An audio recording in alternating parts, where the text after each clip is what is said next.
Good morning students. महाविद्यालय के YouTube channel पर आप सभी का हार्दिक स्वागत है। राज्य की उत्पत्ति के ही कड़ों में ओरिजिन ऑफ द स्टेट की कड़ी में पढ़ते हुए अपन आगे सामाजिक समझौता सिद्धांत या सामाजिक अनुबंध का सिद्धांत कह लो, सामाजिक अनुबंध का सिद्धांत है, उसको पढ़ते हैं कि ये क्या मानते हैं कि राज्य की उत्पत्ति है वो कैसी हुई है। इससे पहले अपन ने आंगिक सिद्धांत और देवी उत्पत्ति सिद्धांत के बारे में चर्चा की थी। ये जो सामाजिक समझौता सिद्धांत है, इसे जैसे नाम से ही तय होता है। समझौते का अगर अपन नाम देखें सबसे पहले, तो नाम से ही पता चलता है कि सामाजिक समझौता सिद्धांत यानी समाज के द्वारा समझौता करके और राज्य की उत्पत्ति की गई है। अब कैसे की गई है, ऐसे समाज की क्या स्थिति थी, कैसा मानना था, इन सब के बारे में अपन अभी अध्ययन करेंगे। इसके बारे में अपन अभी चर्चा करेंगे कि किस किस तरीके से इनका अध्ययन हुआ था या किस तरीके से इन लोगों ने माना है। उदारवादी विचारक जो है, उन्होंने राज्य को ये लोग एक ऐसी संस्था मानते हैं जिसे सभी मनुष्यों या उसके समूहों ने, दो चीज़ें यहाँ पर, या तो मनुष्य या उनके समूहों ने मिलकर अपने लाभ या हित के लिए बनाया गया है। उदारवादी बेसिकली क्या मानते हैं कि स्टेट एक ऐसी संस्था है, राज्य वो एक ऐसी संस्था है जिसे या तो मनुष्यों ने या उनके समूह ने मिल करके अपने लाभ या हित के लिए बनाया गया है। यानी नहीं तो कोई देवी उत्पत्ति से इनडायरेक्टली अगर अपन बात करें तो आंगिक सिद्धांत और देवी उत्पत्ति सिद्धांत का सीधा ये लोग खंडन करते हैं कि ऐसा उनसे कोई लेना देना नहीं है, लोगों का है, लोगों के लिए है, लोगों के द्वारा बनाया गया है। सामाजिक समझौते का जो सिद्धांत है वो राज्य के बारे में ऐसी परिकल्पना को व्यक्त करता है जिसे उदारवाद की पुष्टि होती है। यानी सर ये जो सामाजिक समझौता सिद्धांत है ये भी ऐसी ही परिकल्पनाओं की चर्चा करता है जिसमें उदारवाद की पुष्टि होती है। क्योंकि इसमें क्या कल्पना की गई है, इसमें यही तो कल्पना की गई है कि राज्य का निर्माण है वो सब मनुष्य मिल करके सबके हित साधन के उद्देश्य से राज्य का निर्माण किया गया है। इस सिद्धांत के प्रवर्तकों में अगर अपन देखें, जो सिद्धांत के सामाजिक समझौता सिद्धांत किसने दिया है, तो इसमें 17वीं शताब्दी में तो दो अंग्रेजी विचारक हुए, हॉब्स और लॉक, और 18वीं शताब्दी में रूसो। ये जो तीन फ्रांसीसी विचारक थे, रूसो फ्रांस के, तो ये जो तीन लोग थे इन्हीं की देन है। हॉब्स, लॉक, रूसो सामाजिक समझौते सिद्धांत के जनक है ये लोग। इनके अलावा भी अगर अपन बात करें तो इससे पहले इन्होंने भी, अन्य विचारकों ने भी सामाजिक समझौते सिद्धांत का जो चिंतन है उसको आगे विकसित किया है। जिसमें से अगर अपन बात प्रसिद्ध उदारवादी विचारक ले लो, Herbert Spencer, John Rawls, Robert Nozick के नाम है वो विशेष रूप से उल्लेखनीय है। इन तीनों ने भी अपने अपने भिन्न भिन्न दिशाओं में अपने विचार व्यक्त किए हैं, विकसित किए हैं और सामाजिक पुनर्निर्माण के लिए भी सुझाव दिए हैं। ये जो अब सामाजिक समझौते के जो प्रवर्तक है, हॉब्स, लॉक और रूसो, इन लोगों ने राज्य की स्थापना से पहले एक प्राकृतिक अवस्था की कल्पना की है। अब अपन ये अध्ययन करेंगे कि ये प्राकृतिक दशा जो थी, जिस प्राकृतिक अवस्था की ये मतलब नेचर ऑफ स्टेट की जिसकी ये कल्पना करते हैं, उसमें उस नेचर ऑफ स्टेट में प्राकृतिक दशा में मनुष्यों का जीवन किस प्रकार था और राज्य की स्थापना के बाद उसमें क्या क्या परिवर्तन आए, इस बारे में। यानी दो ही चीज़ें यहाँ बेसिकली अगर अपन ध्यान दें तो, अगर राज्य की स्थापना से पहले जो कल्पना की इन्होंने उसमें कि मनुष्यों का जीवन वो किस प्रकार का था और राज्य की स्थापना के बाद उसमें क्या क्या परिवर्तन आए, इस विषय में तीनों विचारकों ने अलग अलग विचार है वो रखे हैं, जो अपने अपने अलग अलग विचार पर। सबसे पहले अपन पढ़ते हैं हॉब्स के व्यू क्या है इसको लेकर के, कि हॉब्स है वो क्या मानते हैं कि सामाजिक समझौता सिद्धांत है वो क्या है। सबसे पहले बात करते हैं अपन हॉब्स की। इससे रिगार्डिंग एक वीडियो पहले भी चैनल पर है, अगर आप देखना चाहो तो देख सकते हो कि वो हॉब्स है वो किस तरीके की बात करता है। हॉब्स की बहुत ही प्रसिद्ध कृति है लेवियाथन, लिखी गई थी 1651 में। अब मतलब एक ऐसी हॉब्स स्टार्टिंग में क्या कल्पना करते हैं कि एक प्राकृतिक दशा है, एक ऐसी प्राकृतिक स्थिति है जिसमें न तो कोई कानून है, न कोई राज्य है, न कोई सरकार है, न कोई समाज है। हर एक व्यक्ति अपनी मस्ती में घूम रहा है और व्यक्ति का स्वभाव है, स्थिति है वो लड़ाई झगड़े की, छीना झपटी की है। व्यक्ति का स्वभाव है वो एकदम मतलब ये है ना, जो घनघोर स्वार्थी प्रवृत्ति का है आदमी, जिस पर किसी का कोई अंकुश नहीं है, वो चाहे वैसा अपनी मर्जी से सब कुछ कर सकता है।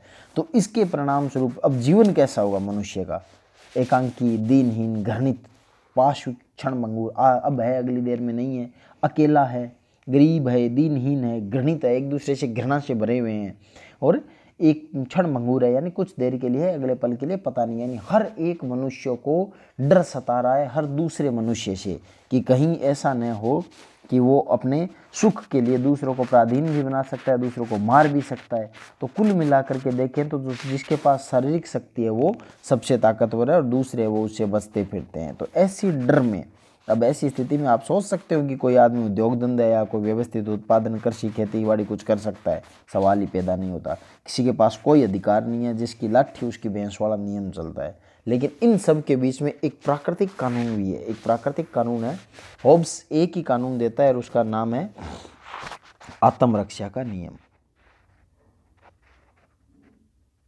हॉब्स इनको ये बोलते हैं, आत्मरक्षा का नियम। अर्थात व्यक्ति अपनी रक्षा के लिए कुछ भी कर सकता है। और अब इस आत्मरक्षा का नियम में ये क्या कहता है, ये कहता है कि प्रत्येक हर मनुष्य का ध्येय क्या है, शांति स्थापित करना है। मिलजुल करके सब अपनी जो प्राकृतिक स्वतंत्रता है उसका त्याग करेंगे, अपने समझौतों का पालन करेंगे, उपकार करने वालों के प्रति कृतज्ञ रहेंगे हमेशा। ऐसा नहीं हो कि उपकार करने वाला का अनुपम न हो। तो ये जो नियम है आत्मरक्षा का नियम, यही हॉब्स के अनुसार कॉमनवेल्थ की स्थापना करता है। हॉब्स राज्य को क्या नाम देता है, कॉमनवेल्थ। हॉब्स कहता है कि ये जो प्राकृतिक जो नियम है यही राज्य की स्थापना करते हैं, जिसको हॉब्स नाम देते हैं कॉमनवेल्थ। यही प्रेरणा देता है और उसी से सामाजिक समझौते से स्थापना होती है।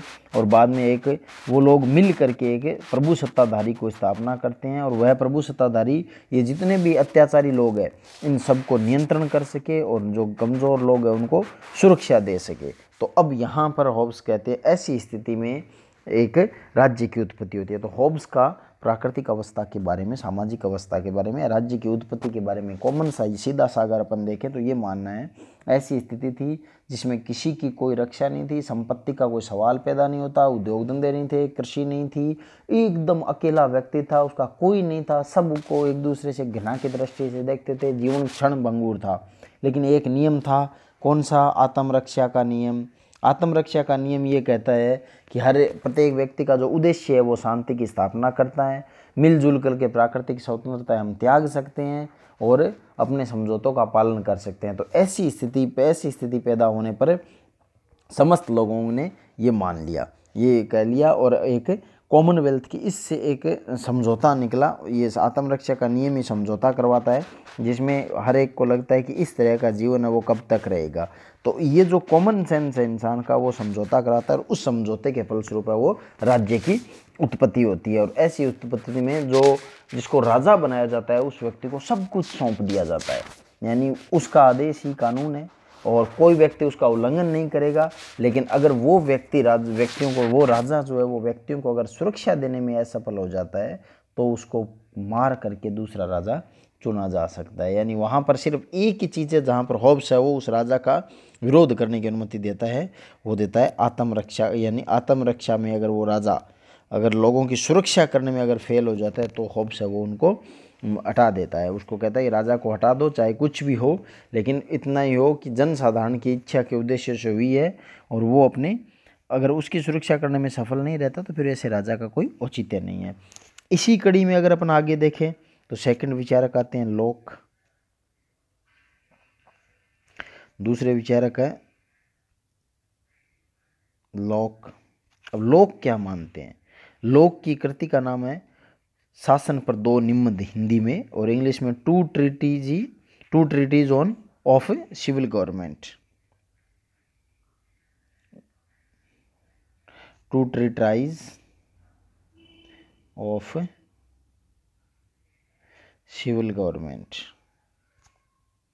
ये 1690 में लिखी गई किताब बहुत ही प्रसिद्ध करती है, जिसमें लॉक है वो सामाजिक समझौते की बात करता है, two treatises of civil government.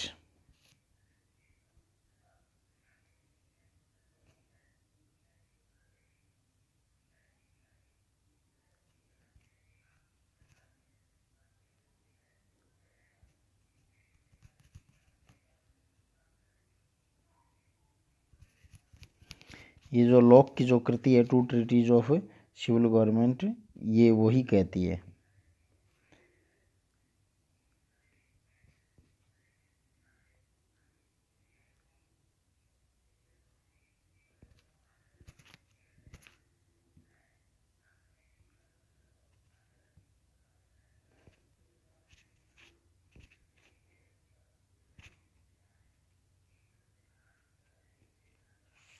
Lock.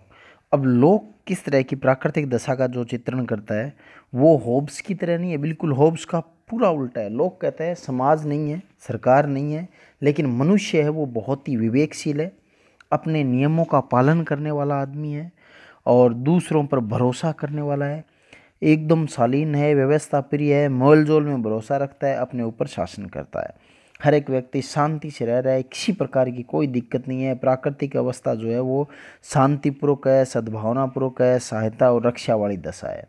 अब सब लोग है वो अपनी स्वेच्छा से कानून का पालन करते हैं और लोग ये मानते हैं कि प्राकृतिक कानून का अर्थ है नैतिकता के वे नियम जो मनुष्य की अंतरात्मा पर अंकित होते हैं। यानी उन समस्त नियमों का पालन करने के लिए मनुष्य है वो, उसकी आत्मा ही उसको कहती है कि इन नियमों का पालन है वो होना चाहिए, यानी किसी भी प्रकार की। लेकिन और ये लोग हॉब्स तो एक ही अधिकार देता है, लोग तीन प्रकार के अधिकार देते हैं, जीवन का अधिकार, स्वतंत्रता का अधिकार और संपत्ति का अधिकार। यानी हर एक व्यक्ति को जीवन जीने का अधिकार है, अच्छे से अपनी आज़ादी को बनाए रखने का अधिकार है और अपनी संपत्ति को बनाए रखने का अधिकार है। अब लोक कहता है फिर अगर ऐसी स्थिति है लोक के हिसाब से तो फिर समझौता कैसे होता है। अब लोग कहता है कि दिक्कत और कुछ नहीं है, बस दिक्कत दुविधा एक ही जगह है, संपत्ति का, कि आज तो कोई दिक्कत नहीं है, मान लो कल को कोई ऐसा व्यक्ति आ जाए तो जिससे एक दूसरे की संपत्ति हड़पनी शुरू कर दे, तो वहाँ पर जाकर के मनुष्य है वो नैतिकता को भूल सकता है। तो ऐसी स्थिति में हमें एक ऐसा संगठन बनाना चाहिए जो लोगों की संपत्ति की सुरक्षा की गारंटी हमेशा हमेशा के लिए दे सके। तो इस प्रकार लोग दो प्रकार के समझौतों की बात करते हैं। पहला समझौता होता है लोगों के बीच में, क्योंकि लोगों में ख्याल आता है। पहला समझौता होता है लोगों के बीच में, जिसमें आपस में कहते हैं हमें एक राज्य की उत्पत्ति करनी चाहिए या एक ऐसे संगठन की उत्पत्ति करनी चाहिए जो हमें भविष्य में हमारी संपत्ति को, क्योंकि किसका डर किसका है, सिर्फ संपत्ति का, संपत्ति को हमारी को और हमारी खुद की रक्षा की गारंटी दे सके। तो लोगों में सहमति बन गई। फिर लोगों के दूसरा जो समझौता होता है वो होता है लोगों के समूह और लोगों व राजा के मध्य। यहाँ पर राजा की उत्पत्ति है, यानी पहले समझौते में क्या बनता है, समाज एक तरीके का, दूसरे में सरकार, दो समझौते होते हैं, दूसरे में सरकार की उत्पत्ति होती है। तो ये जो स्थिति है लोग कहता है कि जो दोनों का जो उद्देश्य है वो उस उद्देश्य का सीधा सीधा सा मतलब यही है कि हमें केवल सरकार की स्थापना के लिए सहमति की जरूरत है, और एक तरीके से लोक है वो संवैधानिक शासन की बात करता है और इस प्रकार से बगैर कोई खून खराबे के शांतिपूर्ण तरीके से प्रभुसत्ता देता है। लोक ने तो उनको हॉब्स की तरह पूरे अधिकार देता है, बल्कि लोक कहता है कि अगर जहाँ कहीं भी लोगों को लगता है कि उसके जो राजा जिसको बनाया गया है वो अपने मतलब कर्तव्यों का पालन में फेल होता है, उसको हटा करके दूसरा राजा बनाया जा सकता है। तो इस प्रकार लोग कहता है कि संपत्ति की अधिकार की रक्षा के लिए राज्य की उत्पत्ति हुई। तीसरे जो महत्वपूर्ण है वो है रूसो। रूसो है वो बात करते हैं कि राज्य की उत्पत्ति है वो कैसे हुई, इसके बारे में रूसो भी बात करते हैं। लेकिन रूसो क्या कहते हैं, रूसो का अलग ही है, दोनों का मिक्सचर है। रूसो है वो बिल्कुल दोनों के मिक्सअप की बात करते हैं। रूसो कहते हैं कि मनुष्य है वो प्रकृति के अंचल में रहता था, प्राकृतिक अवस्था में बहुत ही बेहतरीन अटखेलियाँ करता था, एकदम सिंपल सा व्यक्ति था, समानता रहता था, सुखी जीवन था। लेकिन सभ्यता का जैसे जैसे विकास हुआ, जैसे जैसे लोगों में सभ्यता आई, सभ्यता का विकास हुआ, तो समाज में फिर भेदभाव भी आ गया। राज्य की उत्पत्ति है वो निजी संपत्ति की रक्षा के लिए होती है, विषमताओं को बढ़ावा देती है, और रूमानी शैली में रूसो है वो प्रकृति की ओर लौटो का नारा देता है। क्योंकि रूसो क्या मानता है, प्रकृति की ओर लौटो, क्योंकि रूसो ये मानता है कि जब तक निजी संपत्ति नहीं थी, यानी जब तक संपत्ति नहीं थी, तब व्यक्ति का जीवन है वो ज़्यादा खुशहाल सुखी में था, उसको न किसी से कोई लेना देना था नहीं था। लेकिन एक लालची व्यक्ति ने जिस दिन पहले दिन एक कोई इतनी सी जगह घेर करके बोला कि ये मेरी जगह है और मैं इस जगह का मालिक हूँ, वहीं से निजी संपत्ति की उत्पत्ति हुई और निजी संपत्ति के साथ ही विषमता आ गई, समानता की जगह विषमता आ गई, लोग एक दूसरे से वो यूँ होने लग गए। तो और इसीलिए रूसो बार बार क्या कहता है कि प्रकृति की ओर लौटो, वापस उसी अवस्था की ओर जाओ, वहाँ पर हम शांतिपूर्वक रह रहे थे। अब और इसी कारण रूसो वास्तव में ये सोशल कॉन्ट्रैक्ट थ्योरी जो सामाजिक समझौता है वो दिया किसने? सामाजिक समझौता सिद्धांत। सामाजिक समझौता सिद्धांत दिया हुआ स्टार्टिंग में हॉब्स ने, लेकिन रूसो की किताब का नाम क्या है? सोशल कॉन्ट्रैक्ट, सामाजिक समझौता। रूसो की किताब का नाम ही है, सोशल कॉन्ट्रैक्ट नामक किताब है वो रूसो ने लिखी है। अब रूसो क्या कहता है, जो महत्वपूर्ण करती है सोशल कॉन्ट्रैक्ट, उसमें फिर अपना वो शुरू में क्या लिखता है? रूसो का एक बहुत ही फेवरेट और एक काफ़ी मतलब प्रसिद्ध उक्ति है जिसमें रूसो उल्लेख करते हैं कि मनुष्य है वो स्वतंत्र पैदा होता है,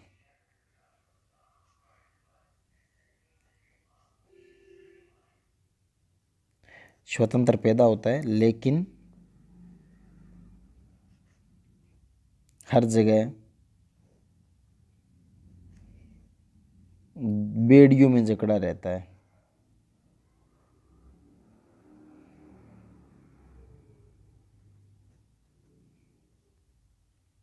सिर्फ पैदा स्वतंत्र होता है, उसके बाद में आदमी वो हर एक चीज़ के साथ उलझन होता है।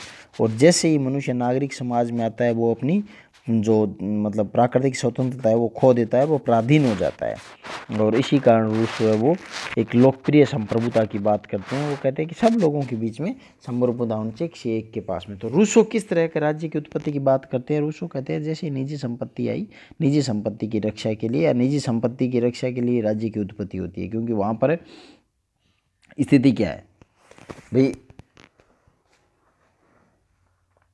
सीधी सी बात है कि संपत्ति की सुरक्षा जो है वो ज़रूरी है, क्योंकि निजी संपत्ति आती भेदभाव शुरू हो जाता है। और उसी लिए लोग आपस में मिल करके और एक समझौता करते हैं। समस्त लोग ही शासक है। रूसो के यहाँ कोई एक राजा नहीं है, सारे लोग राजा है, समस्त नियमों का पालन करने वाले हैं और मिल करके। इसी कारण रूसो है वो बात करता है सर्वोच्च इच्छा की, सर्वोच्च इच्छा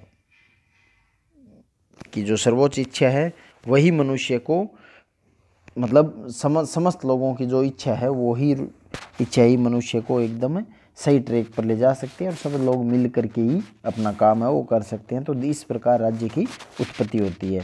प्राकृतिक अवस्था रूसो की लोक की काफ़ी समानता है। होब्स अलग ही बात करता है, लेकिन राज्य की उत्पत्ति भी तीनों अलग अलग कारणों से अपने बताते हैं। तो इस प्रकार ये तीनों लोग हैं वो राज्य की उत्पत्ति कहते हैं। लेकिन तीनों का जो निचोड़ है वो एक ही चीज़ पर आकर के टिकता है कि राज्य की उत्पत्ति है वो लोगों के आपसी सहयोग की बदौलत हुई है, अन्य कोई कारण से नहीं हुई है। अब अपन तीनों का थोड़ा सा के वो मिक्सअप देख लेते हैं कि किस किस तरीके से क्या बात करते हैं सामाजिक समझौते की धारणा में। पहला है विवेच्य विषय, यानी टाइटल इश्यू क्या है। फिर है होब्स उस चीज़ को क्या मानता है, लोक क्या मानता है और रूसो क्या मानते हैं। जैसे मानव की प्रकृति स्वार्थी और हृदयहीन, होब्स कहता है एकदम गया गुजरा है आदमी। लोक कहता है विवेकशील प्राणी है, दिमाग वाला है। ये कहता है सरल है, किसी से कोई लेना देना नहीं है, एकदम अपने आप में अपनी धुन में रहने वाला है।